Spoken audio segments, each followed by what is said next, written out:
హైదరాబాద్ లో కన్సల్టేషన్ మరియు 3,500 రూపాయల colour Doppler test Avis hospitals లో ఉచితంగా పొందండి. నమస్తే రమగారు. నమస్తే జయ. రమగారు, ఈ రోజుల్లో పిల్లల్ని చూసుకుంటే చిన్న వయసుల్లోనే ఉద్యోగాలు సంపాదించేసుకుంటున్నారు. క్యాంపస్లు అనేవి వచ్చేసినాయి. చదువుతూ ఉండగానే క్యాంపస్లో సెలెక్ట్ అయిపోవటం, జాబ్స్లోకి వెళ్ళిపోతున్నారు. జాబ్ రాగానే సహజంగా ఏం ఆలోచిస్తాం పేరెంట్స్గా? పిల్లలకి పెళ్ళిళ్ళు, ఆడపిల్లైనా మగపిల్లడైనా. చదువుకున్నన్ని రోజులు పొద్దున్నుంచి రాత్రి దాకా చదువుతోనే సరిపోతూ ఉంటుంది. స్కూలు, కాలేజీ, హోమ్ ట్యూషన్సో సపరేట్ సబ్జెక్ట్స్ కోసం ట్యూషన్సో ఇట్లా. ఇది అయిపోయిన వెంటనే ఉద్యోగం, పెళ్ళి, అన్నీ బాగున్నాయి. చక్కటి సంపాదన కూడా ఉంటుంది. కానీ పని పాటల విషయంలోనే చాలా ఇబ్బందులు పడిపోతున్నారండి. నిజంగా అసలు ఆడపిల్లలకు కానీ మగపిల్లలకు కానీ ఒక్క పని, కనీసం స్టవ్ వెలిగించి ఒక దోశ వేసుకోవటము, అంత అన్నం వండుకోవటం, అంత కూర వండుకోవటం కూడా రాని పరిస్థితుల్లో ఉంటున్నారు. ఇక్కడే మన ఇంటికి దగ్గరలోనే ఉంటే సంతోషం. అది ఎక్కడైనా వేరే ప్రాంతాలకు వెళ్ళి చదువుకోవాల్సి వచ్చినా, జాబ్ చేయాల్సి వచ్చినా, లేకపోతే పెళ్ళి, ఇప్పుడు నేను అన్నట్టుగా పెళ్లి చేసుకుని వెళ్ళాల్సి వచ్చినా, వాళ్ళిద్దరే ఉన్నారనుకోండి, ప్రత్యక్ష నరకం కదా రమ్మగారు. చాలా ఏమీ తెలీదు, ఏం చేయాలో తెలీదు. అదే ఓకే, ఎంత యూట్యూబ్ అనుకోవచ్చు, ఇప్పుడు యూట్యూబ్ వచ్చేసింది కదా, అంతా చూసి చేసేసుకోవచ్చు అని. ప్రాక్టికల్గా మనం ఇంట్లో చేసుకునేది యూట్యూబ్ చూసి ఒకేసారి ఇలా చూసి అలా చేసేదానికి చాలా డిఫరెన్స్ ఉండదు? ఖచ్చితంగా ఉంటుంది. అది అంటే మనం నేర్పించలేకపోతున్నామా, లేకపోతే అంత టైం ఉండట్లేదా, వాళ్ళే కేటాయించలేకపోతున్నారు, లేకపోతే ఇప్పుడే ఎందుకులే పెళ్ళైనాక ఎట్లానో తప్పదు కదా అనే ఒక ఆలోచనతో వదిలేస్తున్నారా? నాకు అర్థం కాదు. మగపిల్లల విషయంకి వచ్చేసరికి మగపిల్లలకి అస్సలు రాని పిల్లలు కూడా చాలా మంది ఉన్నారు రమ్మగారు. అవును, ముద్దుగా పెంచుతారు జయ. మనకి లేక ఒకటి రెండు పిల్లలు అయితే గబుక్కున అంత అన్నం వండుకొని ఇంత కూర కూడా వండుకోకుండా బయట నుంచి అన్నం తెప్పించేసుకుంటారు, ఆర్డర్ చేసేసుకుంటున్నారు. లేకపోతే ఏ చుట్టుపక్కల వాళ్ళని మోసేస్తారు కదా. చాలా ఇళ్లలో ఆడపిల్లలు ఉన్నా సరే నాన్నలే వంట చేసి పెట్టే వాళ్ళు కూడా కనిపిస్తారు. ఏంటంటే మనకి 1, 2, 2 పిల్లలు ఉండటము. ఇప్పుడు లేటెస్ట్ పెళ్లి చేసే పిల్లలంటే వాళ్ళ పేరెంట్స్ కూడా 2 ఉద్యోగస్తులై ఉండటము. ఏదైనా వంట మనుషుల్ని పెట్టుకోవటము, లేదా కూరలు తెప్పించుకోవటము, కూరలు బయట కర్రీ పాయింట్ల నుంచి వచ్చేయటము. ఇప్పుడు వంట ఒకటే కాదు జయ, రోజువారీ వ్యవహారం పొద్దున్నుంచి సాయంత్రం దాకా, రాత్రి పడుకునేదాకా మనకి అవసరమైన అన్ని విషయాలు ఎవరైనా ఎక్కడి నుంచైనా ఏదైనా ఏర్పాట్లు జరిగిపోతూ ఉంటే మనకి వాటి మీద డిపెండ్ అయిపోయి ఉంటాం. మనం ఇండిపెండెంట్గా అవ్వం. ఇప్పుడు స్నానం చేస్తారు, బాత్రూమ్ ఒకసారి ఒక చీపురేసి కడుక్కోవటం చేస్తారా ఎవరైనా? పిల్లలు పిల్లలు అంటారా? పిల్లలు చేయరు రమ్మగారు. స్నానాలు చేస్తారు, ఆ అండర్వేర్లు జాడి చారేసుకుంటారా? చాలా తక్కువ మందిని చూస్తాం. టవల్ ఆరేస్తారా? బాక్సులు కడుక్కోవటం, బాక్సులు సర్దుకోవటం, వాటర్ బాటిల్స్ లాంటివి నింపుకోవటం, తమ బట్టలు, తమ సామాన్లు అవన్నీ అరేంజ్డ్గా పెట్టుకోవటం, ఇవన్నీ మనం రేర్గా సినిమాలలో చూస్తాం. రెగ్యులర్గా అసలు జరగవు. తల్లులే చేసి పెడతారు. ఇంట్లో ఒకళ్ళు ఉంటారు కదా అమ్మగారు, జీతం లేని పని అనుకోవాలి, అన్నిటికీ అమ్మా అంటే అయిపోతుంది. నా సాక్స్ ఏవి, నా చొక్కా ఏది, నా షూస్ ఏవి, నా అదేది, నా ఇదేది, అది ఎక్కడుంది, ఇది ఎక్కడుంది అంటే ఉద్యోగస్తులైన తల్లులు కూడా పిల్లల్ని మోస్తారు ఖచ్చితంగా. ఇప్పుడు ఇవాళ రేపు కొంచెం ఉద్యోగస్తులైన వాళ్ళు కొంచెం బెటర్గా ఉంటున్నారు, పిల్లలకి కొన్ని నేర్పిస్తున్నారని భావించాలి. కొంతమందికి నేర్పించబడుతోంది, కొంతమంది వాళ్ళ అవసరానికి వాళ్ళని. తల్లి ఉండదు, సాయంత్రం అయ్యేసరికల్లా వీళ్ళే పాలు వేడి చేసుకుని తాగుతారు, ఇంకేదో కార్న్ఫ్లెక్స్ వేసుకుంటారు, ఓ దోశ వేసుకుంటారు, బ్రెడ్ టోస్ట్ వేసుకుని తింటారు, ఆమ్లెట్లు వేసుకుని తింటారు, చూస్తున్నాం మనం. ఏవో తినేస్తారు. నీకు తినేయటం ఒకటి ఇంపార్టెంట్ పాయింట్. దీంతో పాటుగా తినేశాక దాన్ని సవరించటం ఉంది చూసేవో, అది మెయిన్. కానీ తల్లులు ఏం కోరుకుంటారు? తింటున్నారా, ఓకే, ఆ టైంకి నేనున్నా లేకపోయినా కడుపు నిండుతుంది కదా. ఆ గ్లాసు ఆ సింక్లో పెట్టటము, ఆ గ్లాసు కడిగి పెట్టటము, ఆ ఆమ్లెట్ వేసుకున్నదో, ఆ దోశ వేసుకున్నదో, ఆ పెనం యథాప్రకారం ఏ ప్లేస్లో తీసారో ఆ ప్లేస్లో పెట్టేయటం, మిగిలిన దోశ పిండి ఎత్తి ఫ్రిడ్జ్లో పెట్టడం. ఎలా తమ వంటింట్లోకి ఎంటర్ అయినప్పుడు వంటిల్లు ఎట్లా ప్లాన్డ్గా ఉందో అదే ప్లాన్లోకి మళ్ళీ వెనక్కి తెస్తున్నారా, ఇది మనం నేర్పించాలి. ఇప్పుడు పిల్లలకి లైన్గా పనులు చేయటం వస్తాయి. చాలా రోజుల క్రితం ఒక ఆవిడ ఎప్పుడో మాట్లాడారు జయ నాతో, ఎప్పుడో ఒక 2-3 సంవత్సరాలైంది. ఈ అమెరికాలో అవి పంపించేస్తారండి, నన్ను అలాగే పంపించారు. చిన్నప్పుడు వంటింట్లోకి వెళ్తే మా అమ్మ నాయనమ్మ ఇప్పుడు ఎందుకు వంటింట్లోకి, హాయిగా చదువుకో, పెళ్ళయ్యాక చేసుకోవచ్చు పని అనేవాళ్ళండి. నన్ను ఏమీ చేయనివల్ల 21, 22 నా ఉద్యోగం వచ్చిన సరికల్లా పెళ్లి చేసేశారు, అమెరికా పంపించేశారు. ఏడ ఫ్రెండ్స్ గందరగోళం ఏమిటో, వాళ్ళందరూ ఏమిటేమిటో చేస్తారు. నాకు ఒక ముక్క రాదు, ఏమీ రాదు, నాకు ఏమీ రాదండి. ప్రత్యక్ష నరకం చూశాను నేను. రోజు ఏడ్చేదాన్ని. ఎంత అల్లారి ముద్దుగా పెరిగాను నేను. ఎంత బాగా చూశారో ఇంట్లో. చూసి నన్ను ఉద్ధరించిందేం లేదు వాళ్ళు. మా అమ్మని నాయనమ్మని తిట్టుకొని రోజు లేదని చెప్పారు నాకు. చూడండి, వీళ్ళ వల్ల కదా నేను ఇలా స్టూపిడ్లా అయ్యాను. ఇదేమిటి ఇంత దద్దమ్మలా ఉన్నాను, వాళ్ళందరూ బాగా చేస్తున్నారు, ఇతనేమో వాళ్ళు బాగా చేస్తున్నారు, ఎందుకు చేయమంటాడు.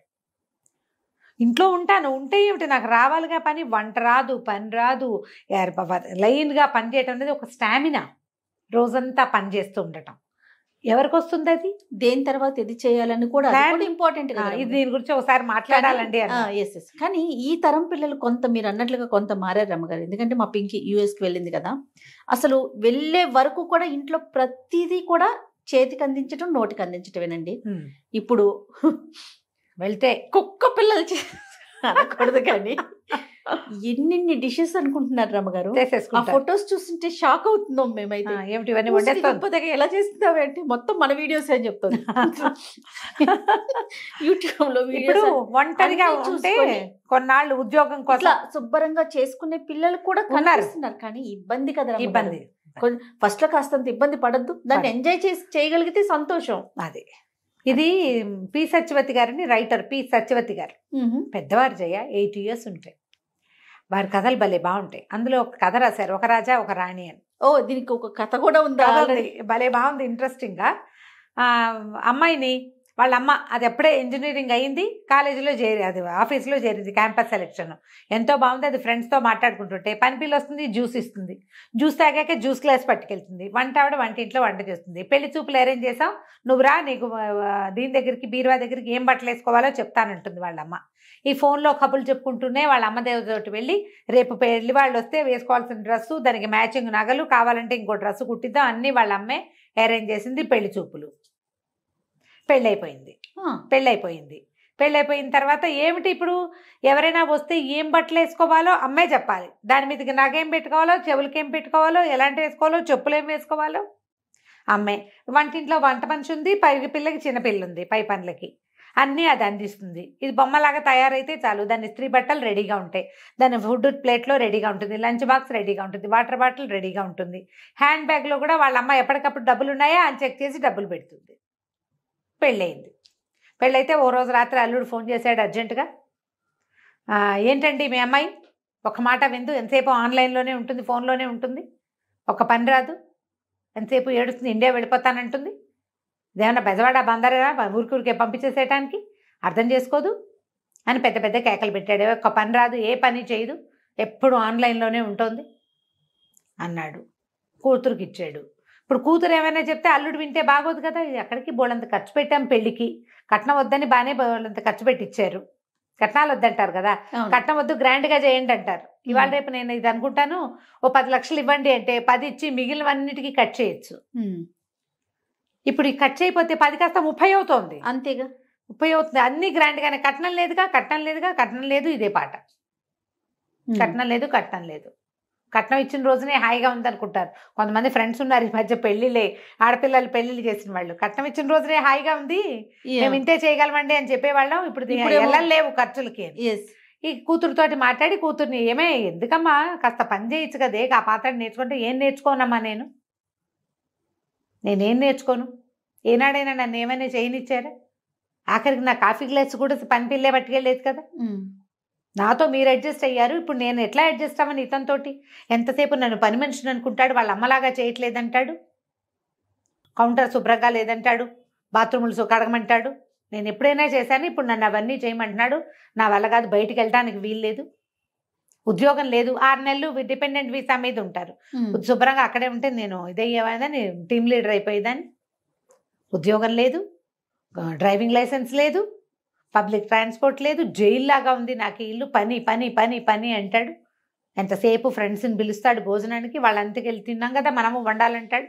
నా వల్ల అవన్నీ కావట్లేదని లబో దిబోమని పెళ్ళాడు. ఆవిడకి గుర్తొచ్చింది, తను ఉద్యోగం చేసే రోజున కూతురు పుడితే వాళ్ళ అమ్మ, ఇంత చంటి పిల్లతో నువ్వేం చేస్తావు, నీ దారి నువ్వు జాబుకు పో, పిల్లని నేను పెంచుతాలే అని చంటి పిల్లని 6 నెలలు ఉండి ఆ పిల్లని తీసుకుపోయింది వాళ్ళమ్మ. 10 ఏళ్ళు ఆవిడ పెంచింది. తర్వాత 13 ఏళ్ళు ఈవిడ దగ్గర ఉంది. అమ్మకు ఫోన్ చేసి నువ్వే చేసావు, దానికి ఒక్క పని రాదు అని పోటాడు. వాళ్ళమ్మని అవునే నాకు ఉద్యోగం సద్యోగం లేదు, చదువుకోలేదు, నువ్వు చదువుకున్నావు, ఉద్యోగం చేస్తున్నావు, నిన్ను ఉద్యోగం చేసుకొని ఇవ్వాలని నీ వెసులుబాటు కోసం నీ పిల్లని నేను పెంచాను. 10 ఏళ్ళు చిన్నపిల్ల నా దగ్గర ఉన్నప్పుడు నీ దగ్గరకు వచ్చాక పెద్దదైంది. నువ్వు అలాగే మెయింటైన్ చేసావు. ఇంట్లో వంట మనిషి ఉంది, పై పనులకి పని పిల్ల ఉంది, కొన్ని మిగిలిన పై పనులన్నీ నువ్వు సర్దావు. పిల్లకి నచ్చ చెప్పుకోమంటే ఈవిడ పోయి వియ్యపురాలకి ఫోన్ చేసింది. వియ్యపురాలతో మాట్లాడితే వియ్యపురాలు ఏరా ఏమిట్రా కాస్త ఆలోచించు, కొంచెం హెల్ప్ చేయండి. ఏం హెల్ప్ చేయాలమ్మా, ఇవన్నీ చేయలేకే కదా నేను పెళ్లి చేసుకుందంటాడు కొడుకు. అనేసరికల్ మరి పని చేయాలంటే నువ్వు చదువుకున్న పిల్లని ఎందుకు కావాలనుకున్నావురా అంటే ఏమో నాకేం తెలుసు, అన్నీ మంచివి, కాలేజీ ఇంటర్మీడియట్ కాలేజీ మంచిది మీరే సెలెక్ట్ చేశారు, డిగ్రీ ఇంజనీరింగ్ కాలేజీ మంచిది, ఇదే మంచిది అన్నారు, 4 క్యాంపస్లు వస్తే ఇదే మంచిదని ఓ క్యాంపస్కి పంపారు, 6 డజన్ కాలేజీల్లో సీట్ వస్తే ఈ కాలేజీయే మంచిదన్నారు, ఈ సంబంధం మంచిదని నువ్వు చెప్పావు, నేను చేసుకున్నా అంతే. నాకు కావాల్సినవన్నీ మీరు అవన్నీ సరిగ్గా చేసినప్పుడు ఇది కూడా సరిగ్గా చేసి ఉండాలిగా మీరు అనేసాడు. ఈ పిల్ల ఏడ్చుకుంటూ వాళ్ళ ఫ్రెండ్కి ఎవరికో ఫోన్ చేసింది. నేనేం చేయను, నాకు అర్థం కావట్లేదు, ఇది ఒక జైల్లాగా ఉంది, ఎంతసేపు పని అంటాడు, హెల్ప్ చేయమంటే ఇవన్నీ చేయకుండా ఉండడానికే నేను పెళ్లి చేసుకున్నానని చెప్తున్నాడు సిగ్గు లేకుండా. పెళ్లి చేసుకుంటే పెళ్ళాన్ని చేసేస్తుందని మొన్న కీర్తి చెప్తోంది కదా, వాళ్ళ చుట్టాల అబ్బాయి ఇండియన్ అమ్మాయిని పెళ్లి చేసుకుంటే వాళ్ళైతే అన్ని పిలవగానే అన్ని చేసి పెడతారు, అమెరికన్ అమ్మాయిని చేసుకుంటే అదేం పని చేయదు, ఇండియా నుంచి తెచ్చుకుంటాను, ఇండియా నుంచి ఆడవాళ్ళు ఏంటంటే మా అమ్మ చేసినట్టే ఎందుకు చేయమంటాడు, మా అమ్మ వర్కింగ్ ఆవిడన్నీ చేసేది, నువ్వెందుకు చేయమని అడుగుతారు. అవునవును, ఇక్కడ కౌన్సిలింగ్ దొరుకుతాయి, థెరపీలు దొరుకుతాయి, వాటికి వెళ్ళండి, మీ ఇద్దరు కూర్చొని మాట్లాడుకుని కొంచెం సార్ట్ అవుట్ చేసుకోండి అని ఫ్రెండ్ సలహా చెప్పింది. మన ఇళ్లలో ఇలాగే ఉంటుంది. ఈ పిల్ల చెప్పింది మా అమ్మ ఎక్కడైనా బిజీగా ఉన్నా మా వంట ఆవిడ రాపోయినా నేను మా నాన్న హాయిగా బయటకు వెళ్ళి తినేసి సినిమాలకు వెళ్ళి ఎంజాయ్ చేసేవాళ్ళం, వంట మనిషి రాకపోతే బయటకు తినచ్చని ఒక ఆసరా ఉండేది. ఇప్పుడు ఇక్కడ ఏంటి అన్ని మనుషులు నేనే, అంతేగా, వంట మనిషి, పని మనిషి, ఇంకో మనిషి, క్లీనింగ్ మనిషి. కొంతకాలం గడిచింది, వీళ్ళు ఎలాగో అడ్జస్ట్ అయ్యారు. వీళ్ళకో పిల్ల పుట్టింది. వసుంధర గారు కూతురు దగ్గరికి తల్లి వచ్చి పురుడు పోసింది, పిల్లని నేను తీసుకెళ్తాను అని చెప్పింది. చెప్పేసరికి ఇంకో యువరాణిని తయారు చేయండి అన్నాడు అల్లుడు. వాళ్ళ అల్లుడు తండ్రి ఏమో పంపించరా, వాళ్ళే కాదు మేము కూడా ఉన్నాం కదా, మేము పంచుకుంటానులే, ఆవిడ ఒకదాని మీద పడేయకుండా పిల్లని 4 రోజులట్టు తిప్పి కొంచెం పెద్దదయ్యాక మీకు ఇస్తాము అంటే, ఈ అమ్మాయి ఏం చెప్పిందంటే, వద్దమ్మా నువ్వు అడ్జస్ట్మెంట్ నేర్చుకోమన్నావు, నేను నేర్చుకున్నాను, ఇప్పుడు కూడా ఈ అడ్జస్ట్మెంట్ నేనే చేసుకుంటా, మాతో పాటే ఉంటే అడ్జస్ట్ అవటం మా పిల్లకి అలవాటు అవుతుంది, మీ దగ్గర ఉంటే అవ్వదు, నేను నా పిల్లని నీకు ఇవ్వనని చెప్పేసి.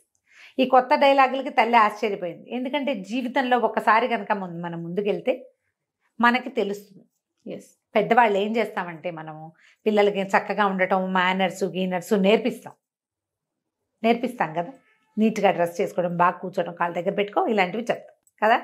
లైన్గా పని చేయటము, అడ్జస్ట్మెంట్ ఉండటము, లొంగి ఉండటము మనం ప్రాక్టీస్ చెయ్యం, ఇవ్వం మనం. వివాహం అనగానే లొంగి ఉండటం, ఆడ మగ ఇద్దరు కూడా ఎక్కడో చోట దిగటం, ఆగటం, తగ్గటం, లొంగి పని చేయటం, ఈ ప్రాక్టీసు కావాల్సిందే. దీనికి మొదట నో చెప్పటం నేర్చుకోండి. ఇది వరకు చెప్పాం మనం ఈ మాట. పిల్లలకి నో చెప్పాలి. వాళ్ళ చేతుల్లోంచి గ్లాసులు ప్లేట్లు తీసుకునే పనులు చేయబోకండి. తిన్న ప్లేటు ఎక్కడ పెట్టాలో అక్కడ పెట్టి తీరాలి. ఆ అమ్మాయి IAS చదువుతున్నా సరే, MBBSలు IASలైనా దీనికి ఇది కాదు. ఎవరైనా సరే ఎక్కడ కూర్చొని తినాలో అక్కడ తినాలి. ఆ తిన్న తర్వాత ఆ ప్లేట్ని ఏం చేయాలో అది చేసి తీరాలి. మీరు అలా చేస్తే కనుక మీ పిల్లలు చాలా హాయిగా ఉంటారు. సత్యవతి గారు ఆ కథ చదివాక నేను వారికి ఫోన్ చేసి మరీ ఈ కథ చెప్తానండి అని అడిగాను. చిన్న కథే, 4-5 పేజీలది. ఎంత 2 పెద్ద పెద్ద జీవితాల గాథలు అవి. అంతే కదా, ఎంతమంది ఇట్లా సఫర్ అవుతారో జయ. అవునండి.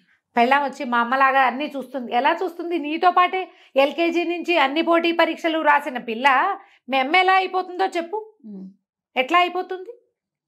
అన్ని పోటీ పరీక్షలు, అన్ని చోట్ల కాంపిటీషను, అన్ని ఉద్యోగాలకి వెంపర్లాట, ఇవన్నీ నీతో సమానంగా చేసిన పిల్ల మీ అమ్మలాగా ఇల్లు గడగటము, వాకిళ్ళు గడగటము, వాకిట్లో ముగ్గేయటము, పువ్వులు కట్టటము. పువ్వులు కట్టడం రాదు మా కోడలకని ఒక ఆవిడ వెటకారంగా చెప్పారు. అదో పెద్ద బ్రహ్మ విద్య. రాకపోతే పోనీ, వరకు నేర్చుకునేవాళ్ళం చిన్నప్పుడు. ఎండాకాలం పువ్వులు కట్టడం నేర్చుకోవటం, ముగ్గులు వేయటం నేర్చుకోవటం, మెహందీ పెట్టడం, అవన్నీ నేర్చుకునేవాళ్ళం. ఇప్పుడు అసలు ఏవి పిల్లలకి, వాళ్ళకి ఇంట్రెస్ట్ ఉంటే నేర్చుకుంటారు, లేకపోతే లేదు. అవి వాటికంటే చాలా అవసరం ఏంటంటే రోజువారీ ఇల్లు నడిపే చతురత కావాలి కదా, కావాలిగా. అవునండి, అవి నేర్పించండి ఆడకి మగకి కూడాను. డెఫినెట్ ఆలోచించండి ఇలాగా. రైట్ రామ్ గారు. నమస్తే. నమస్తే జయ.